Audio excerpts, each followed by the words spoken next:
ito, tuloy uli natin yung pagre-replant sa pikit na Anthurium na red. Sobrang ganda ito pagka nabulaklak talaga. Minsan magpupusa ko ng bulaklak. Super, super na red. Ang dami niya na. Ito pa. Pero saka ko na i-replant kasi liit pa naman.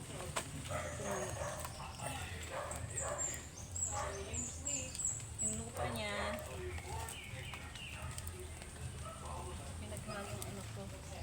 pinaghalong mga lupa, merong puhot or humay, palay, balat ng palay sa Tagalog.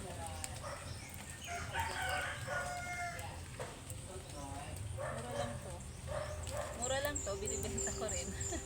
Baka gusto niyo.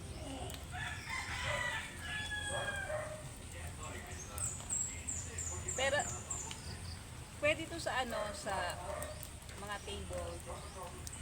Lalagyan nyo lang ng magandang paso.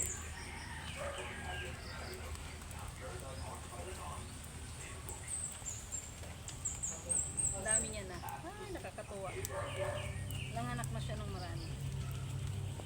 Ito yung mother plant. Diba?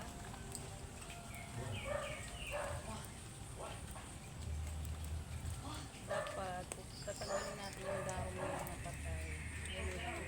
Kasi nakakakuha siya ng nutrients. So, tanggalin na lang siya.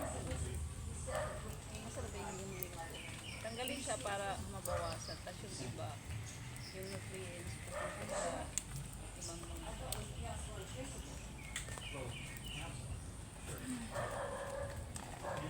Maganda yung panahon ngayon kasi medyo naulan.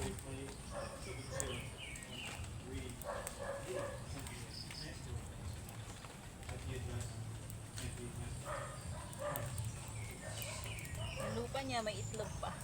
Durong itlog.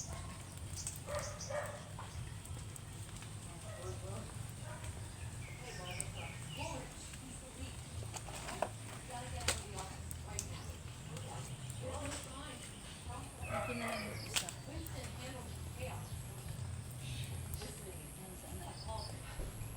Mali sila ulit. Sana mga anak ulit. Kalingawan.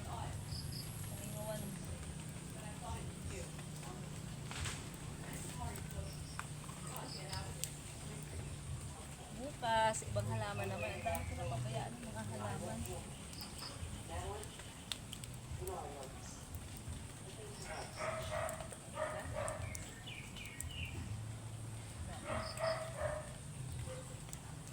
Buhay na talaga sila kasi marami na. Tayo na lang natin mamulaklak.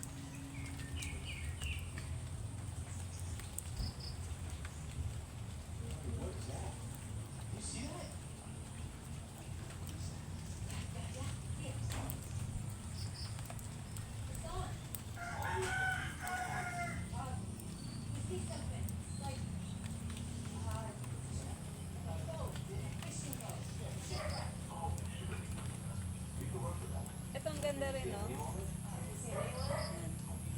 Green na green. Sino nakakaalam na kung ano halaman ito?